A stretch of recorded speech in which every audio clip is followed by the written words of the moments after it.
Hi everyone, today I'm here with Roland and we together wrote this book, Generative AI on Kubernetes. Roland, can you tell me more about this book? The content of the book is really, it's about infrastructure for AI. That's interesting, but what do you mean infrastructure for AI? I mean, at the end of the day, AI is a model, is an endpoint. Yeah, but actually what is happening behind the scene?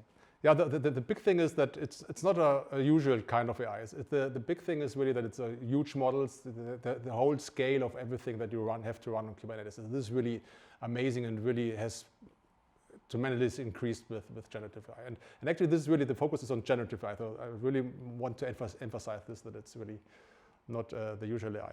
But actually you have also written quite a lot in the book there. So what's your favorite chapter in that book? I would say probably the introduction of the book is the one that I prefer the most because we really try to focus on who is the target audience, who is supposed to read this book, but even like we do an introduction about the principle about LLMs and how the serving of an LLM works.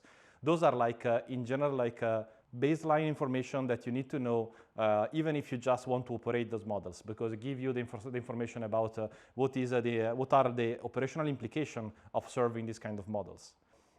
It's quite easy to find material that goes very deep in the, let's say, the theory behind. So let's say how to write a similar like architecture in those models. You find a lot of material about how to use the model, but there is not that much content about, okay, now I am between those two angles. So I'm not a data scientist, I'm not the engineer that maybe write data, I may be the platform engineer that needed to keep all this kind of complexity up and running. Yeah, so you touch a really important point that the target audience for the book are really MLOps folks. So it's really people who are using AI, not really creating the models.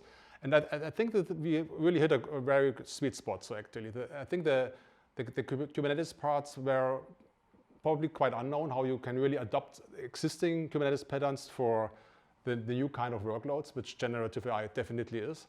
For example, the chapter on GPU, this is really something which I think every Kubernetes administrator should know about, how they can schedule workloads on GPUs and how this has been done on Kubernetes, how they can influence the scheduling decision based on certain criteria. I think this is super, super important, and I hope that people find it useful as well. So speaking about the last two chapters that goes more in the agentic space, is there like a specific advice that you want to extract from the chapter to say like, okay, this is as soon as you are looking about serving like an agent in your system that you really should look at?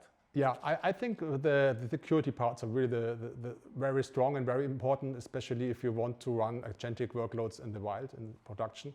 And there, especially how you model agent identity. This is still an open question. So people often discuss whether the agent should act on behalf of a user or have an own identity if it communicates with backend systems. But actually we think, and we described in the book in very detail, how you can model the different identities, how you can introduce with Spiffy and Spire, introduce some agent workload identity in there. And we give very practical advice as well as how this can be set up and so on. So I would, if you would ask me what is the most important chapter of the agentic part, this is really one of them. So essentially the real advice is like, if you want to learn more, read the last chapter. Exactly. I hope that you are enjoying this conversation, but in particular that now you are more curious to read the book. For Red Hat is sponsoring the book, so you can find that for free on redhat.com.